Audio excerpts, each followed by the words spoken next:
Je peux tout expliquer, c'est pas ce que tu penses. Oui, j'avais dit que je n'aurais pas de nouveau véhicule tant que j'ai pas refait de la place sur les étagères, mais c'est pas ma faute, et c'était les soldes et puis, j'ai eu un coupon pour mon anniversaire et puis voilà. Bref, unboxing.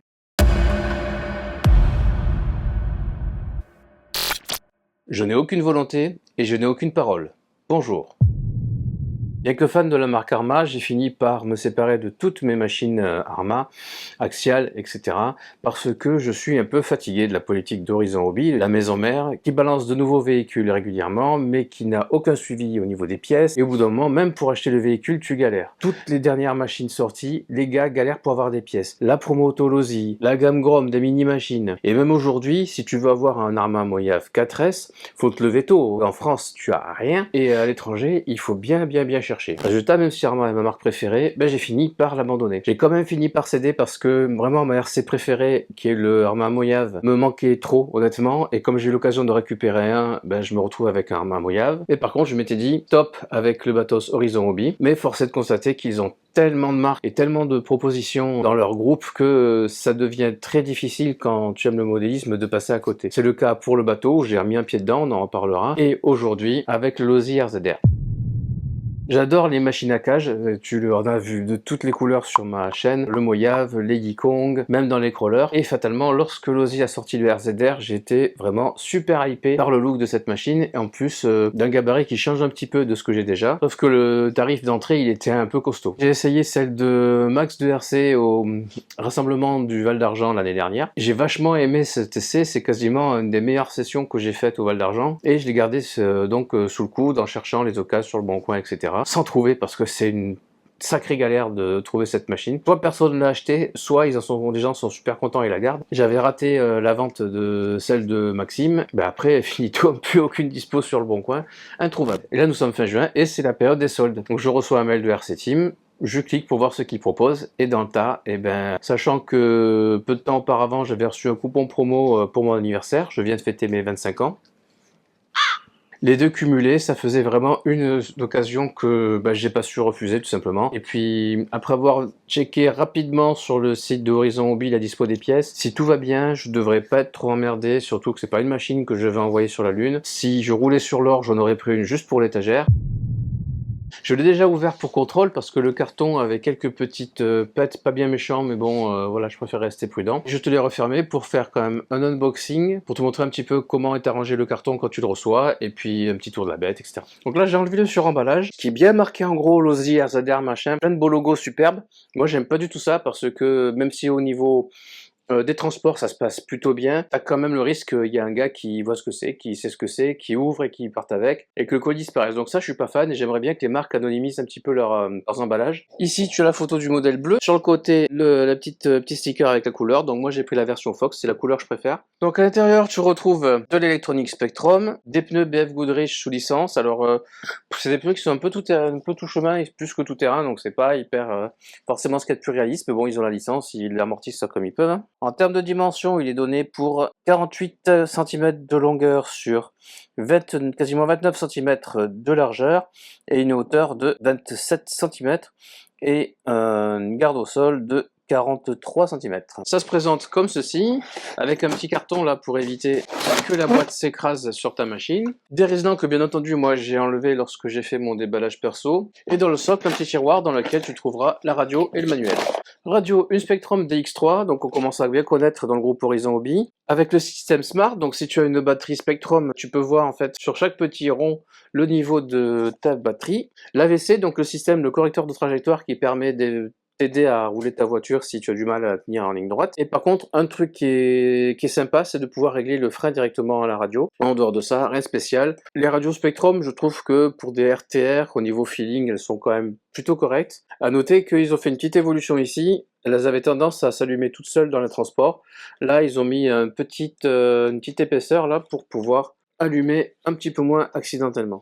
Dans la petite pochette, tu as un manuel, un petit flyer promo, un sticker Losi, une petite barrette, si j'ai bien compris, elle sert au bac lipo, on verra ça plus tard, des piles. Par contre, un truc sympa, tu vois, il y a des petits inserts pour palonner de direction pour du 24 et du 25 dents, logiquement.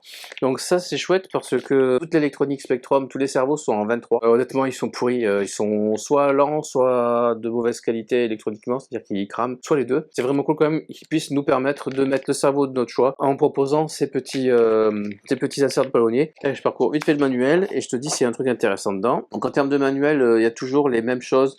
Comment tu fais un bin, comment tu allumes ta machine, comment tu mets la batterie, comment tu fais le neutre avec ton Vario. Et en parlant de Vario, je vais checker le tableau de prog du Vario, car il y a plein de réglages qui me plaisent pas, notamment la coupure lipo qui est super basse, 3 volts par cellule. Est-ce que c'est parce que sur la radio, tu as le système qui te permet de te dire où en est ta batterie, qu'il s'autorise à mettre une coupure basse, mais perso, ça me plaît pas tellement. Je vais la mettre comme d'habitude au maximum, c'est-à-dire 3 volts 4 par cellule au lieu de 3 volts. Punch à 4, le frein à 50%, waouh, la marche arrière à 25%. À mon avis, c'est pas suffisant, donc ça, c'est un truc que je monte au minimum à 50% en général. Il y a 15 degrés de timing, je trouve que ça fait beaucoup. Moi, j'aime bien le descendre à 0, tu perds en perf, mais au moins tu chauffes moins. Comme là, en plus, on est sur un petit moteur, faudra voir d'ailleurs le poids de la machine. Je serai un petit peu plus serein parce que bah là on est fin juillet, il commence à faire chaud quand même. Pour l'entre-dedans, il se fait un peu comme sur les crawlers Traxxas. Tu choisis l'emplacement de tes vis moteurs en fonction du nombre de dents que tu mets au pignon. Ça veut dire que là, a priori, c'est prévu pour monter jusqu'à 18 au maximum. Par défaut, je serai à 12. C'est ça. 12 dents, pignon d'origine. Et là, en fait, je me suis emmerdé à te lire le guide en anglais, mais il existe en français, donc impeccable. Si t'es pas copain avec l'anglais, pas de souci. À la fin du guide, tu as l'éclaté avec les références. Alors je découvrirai du coup, comme c'est ma première machine chez Losi, je découvrirai si le site est aussi bien fait que chez Arma, où tu as une vue éclatée dans laquelle tu peux te balader, zoomer avec la molette de la souris et tout. Je l'aime bien. Cerveau tête en bas, ça je suis pas fan. Vous pouvez se souvenir avec les Arma 3S. Quand vous voyez le moteur, et le pignon, c'est des axes de 5, donc ça c'est cool. Et du module 1, donc pour choisir tes pignons. Enfin moi j'ai beaucoup de pignons module 1, donc si je veux jouer avec, notamment si je veux passer en 4S en changeant de moteur, ou en baissant les KV, et ben je serais pas ennuyé avec ça. Tu vois en fait pourquoi, quel type de machine je craque vraiment, je trouve ça super classe. C'est extrêmement beau, il y a beaucoup de détails scale, même si je suis pas forcément quelqu'un qui est à fond dans le scale et la reproduction de miniatures. Et les maquettes, tout ça. Mais ce compromis entre le scale et une machine que tu peux rouler quand même avec bon rythme, c'est quand même plutôt cool. Là, les mousses sont assez fermes, on verra si elles le resteront. Et la gomme par contre a l'air vachement tendre. On est presque sur... franchement, c'est quasiment de la gomme de crawler. Donc Losi, a priori, ils ont la réputation de mettre des tiges d'amorto qui sont un petit peu trop longues et qui ont tendance à en buter à aller percer la membrane. Alors ça, je ne l'ai pas vérifié par moi-même, mais je constate qu'ils mettent toujours des butées en bas là, dans les coupades d'amorto, ce qui voudrait dire que ce problème n'est pas forcément réglé. De beaux pilotes avec des casques intégraux, alors bon, le jour où tu vois un mec qui fait du cross avec casque intégral, tu me passes un coup de fil. L'interrupteur pour allumer, il est planqué juste là, entre les deux pilotes. Ce qui est sympa ici, c'est que les feux sont intégrés dans les pare-chocs, donc il n'y a pas de câblage qui va se dégager dès que tu vas enlever la carrosserie. Et en plus, ils ont l'air super jolis, on verra quand j'allumerai. Ah, niveau châssis, une grosse plaque, donc ça pense un petit peu au couple DF7 TB7, excepté que tu n'as pas un pont bloqué à l'arrière, c'est bien du 4 roues motrices, mais avec les deux diffs débloqués, et un train arrière à bras tirés, donc ça c'est un truc que j'ai jamais eu. Après voilà, plein de petits étals scale, tu vois, tu as petit relief sur les moulages pour donner l'illusion d'une motorisation, du moteur, de l'échappement, des ventilateurs, etc. Un beau petit espace de rangement ici. D'ailleurs, je vois qu'il y a 4 trous, je sais pas s'ils ont prévu d'y mettre quelque chose. On fait pas ça par hasard en général. À voir. Après, la machine est sortie depuis un moment maintenant. C'est passé 1 ou 2 ans. Et bon, bah, t'as toujours vu pointer à ce niveau-là. Un truc un peu ridicule que Max Verset aussi avait relevé ici, c'est le fil d'antenne là qui est très court. Alors que sur cette machine, normalement, quand t'es dans le désert et tout, t'as un machin très long avec un petit fanion. Donc là, ils ont juste mis un tube d'antenne standard. Je sais pas trop quoi en penser. On va faire attention sur les retournements, c'est vraiment que du Lexan là. Ça, c'est un truc qui risque de s'arracher. Pour retirer la carreau, un clip ici. À notre même endroit de l'autre côté. Aïe, ici, tu vois, dans le passage de roue, un autre clip et un dernier en bas. Ah, franchement, j'adore comment elles jouent les suspensions. Il y a quasiment pas de précontrainte à l'arrière et à l'avant, il y a un demi-centimètre. J'adore comment elle se pose. Chouette caisse, franchement, esthétiquement, c'est vraiment une réussite, j'adore ça. J'adore ce look. Allez, à l'intérieur, donc le Vario 120 ampères qui prend donc jusqu'à 4S, le moteur 3660 qui prend lui 3S, un truc nul, mais nul, alors que franchement tu pourrais le prévoir dans tes moulages, il n'y a pas de boîte radio, même si franchement même si la cage là, elle protège bien, c'est une machine qui est destinée à aller dans le sable, dans la terre, ce genre de choses, mais une boîte radio, c'est pas pour le prix que ça coûte. Et donc, bah, le petit tube, il n'y a même pas l'embout. Donc, comme je disais, le truc chouette, c'est que les LED sont intégrés au pare-choc, donc il n'y a pas de fil qui se balade que tu peux arracher, etc. Pas de ventilateur, mais un radiateur sur le moteur. Et une simple barrette, en fait, pour fixer ta lipo. Donc, tu retires le clip, ça j'aime pas trop parce que c'est un truc à part des clips. Et tu fais basculer ta barrette. Donc, en utilisant les deux vis qui ont été fournies, tu cales ça ici et ça te permet de rentrer verticalement des batteries plus fines, puisque je te montrerai tout à l'heure, les batteries 3S Gen 6, par exemple, 5000, elles se baladent dans le compartiment. Alors que là, tel quel, moi je rentre une 4S Young Power 5002. Donc là, ben, il faudra deux petites vis qui sont livrées, je l'ai vu dans le sachet, et je monterai cette petite pièce puisque moi je vais le rouler 3S dans un premier temps. Il y a le Val d'Argent dans moins d'une semaine maintenant, et je n'ai pas le temps de commander un moteur que j'ai pas en stock. Alors tiens, une barre anti-roulis, je sais pas si c'est pour faire réaliste ou pour faire de la figuration, mais tu vois qu'elle sert strictement à rien. Après, parmi les choses moi que j'ai bien aimé dans le comportement de cette machine justement, c'est que bah, elle se balade bien en fait, elle prend des appuis et tout, ça fait un peu plus réaliste. C'est pas un buggy, donc ça vraiment ça fait un comportement bien à elle, bien unique. Et elle se retourne pas tant que ça. Alors ça se retourne un peu puisque le poids est un peu au perché, t'as la cage et tout, mais franchement ça va, elle est facile à prendre en main, surtout sur un terrain glissant. Moi, il y a quelque chose qu'il faudra que je vois, parce que Max, lui, il avait en stock de la biellette Traxxas, donc il a pu corriger, mais tu vois, les biellettes d'origine, elles ont un jeu, mon gars, entre le jeu du cerveau et le jeu des biellettes. Regarde ce qui se passe là, le saut-cerveau, il joue même pas. Je t'imagine même pas quand ça va s'user, ça. Donc à voir. Ah, quand je te dis qu'elle se balade dans le bac, c'est... Il y a de la place, regarde, t'as tout ça encore. Donc tu peux largement rentrer une 4S de même capacité, un 5000, easy. Donc là, il faudra que je mette la petite barrette. Tu vois, ce que ça fait l'AVC, c'est que... Voilà. Quand je roule, t'as la direction qui compense toute seule, tu vois, regarde. Elle est tout le temps en train de contrebraquer pour essayer de te maintenir en ligne. Donc ça, non seulement, ça a deux inconvénients, c'est que non seulement ton cerveau travaille plus, il chauffe plus, et il arrive un moment où tu le crames, tout simplement. L'autre, c'est que le comportement est pas très naturel, et ça a tendance, en fait, à faire aller tout droit. Toutes les machines que j'essaie avec l'AVC, que ce soit les Traxxas ou les Yikong, tu braques extrêmement mal, tu perds vraiment en agilité. Donc moi, c'est quelque chose que je désactive. Donc ici, tu vois, je le passe à 0, il s'est remis tout droit, et là maintenant,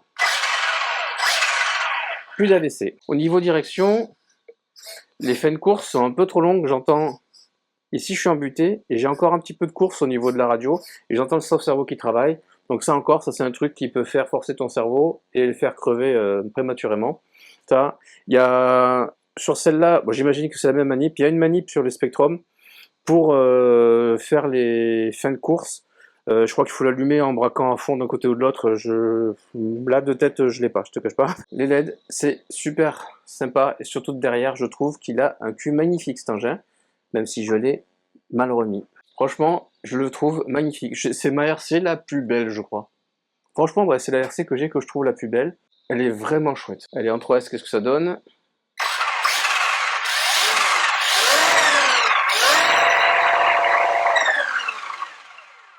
Pas l'impression que ça décoiffe, hein. Donc le punch il est à moitié, on a vu sur les réglages.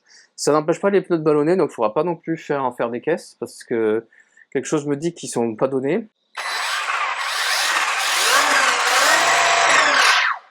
Et là, justement, je te parlais de la marche arrière, regarde un peu. Rien dans le sac. Tu vois, tu es sorti de ta trace, t'es un petit fourré, t'es sorti du circuit, tu dois manœuvrer et tout, mais jamais tu te sors de la galère avec une marche arrière comme ça. Donc moi, je la passerai au minimum à 50%, voire peut-être 75%, on verra. Après, le moteur, toi, c'est un moteur 3000, comme je dis, peut-être 3900 kV, je sais plus. Bah, il aura pas beaucoup de couple. Je sais pas si ça m'aidera beaucoup en cas de galère, mais bon. Oh la vache, ah oui. Regarde ça, s'il doit forcer un petit peu, c'est pas un crawler, hein, clairement. Hein. Aucune force. Allez, là, ça commence. Ouais, donc là, franchement, un petit moteur avec moins de kV et un petit peu plus long. Je pense genre surpasse 36, 70 ou 72, 1900 kV, je crois que j'ai vu, ou 1800. Ça devrait bien faire le boulot. Ah, regarde ça. Ah, l'enfer. Après, voilà, on sait qu'une fois lancé, il est sympa, mais faut mettre grand gaz pour qu'il parte. Hein. Regarde-moi ça. Rien dans le sac. On parlait de l'échelle, 1/10. Ça, c'est 1/10. Ça, c'est pas 1/10. Le pilote, là, tu le sors de là, tu le mets là-dedans, il fait de la claustrophobie. Et ça te suffit pas, j'en ai un peu plus. Yikong TB7, 7 pour 1/7. Tu vois le... Hein? Ici. Tu vois la gueule des pilotes, là? Tu vois la gueule des pilotes, là? Ils sont presque plus gros dans le 1/10 que dans le 1/7. Alors, faut arrêter de se foutre de la gueule du monde avec vos échelles. Bon, par contre, si lui, il avait pu avoir la mécanique de lui, il aurait été incroyable. Pas flagrant l'échelle, hein. Franchement, lui, il est plus genre... ouais, 7/6, hein, au niveau purement d'échelle. Hein. Ça, c'est bien ça. Ça, c'est chouette. Il fait un peu monstrueux avec ses gros pneus, mais il est super agréable avec les Proline Badlands. Et là, tu vois, là, j'ai vraiment deux machines avec des comportements que j'adore. Et ça tombe bien parce que elles vont toutes les deux aller au Val d'Argent. Et un peu comme le Bois de Rose, c'est des circuits glissants sur lesquels ces machines sont vraiment chouettes à rouler. Donc je vais bien m'amuser, j'ai hâte. Donc le petit Lozi, qui au début était pas prévu du voyage, et ben il va faire un petit tour avec nous et j'ai hâte de m'amuser avec. Rien que le look, franchement, je le trouve trop classe. J'adore, et surtout dans ce orange. Allez, ben je pense que j'ai fait le tour. Au pire, ben, de toute façon, comme d'habitude, de temps en temps, je ferai des retours d'expérience, si j'ai des choses à dire, qu'elles soient bonnes ou mauvaises. Sur ce, je te remercie d'avoir suivi cette vidéo. On se dit à plus.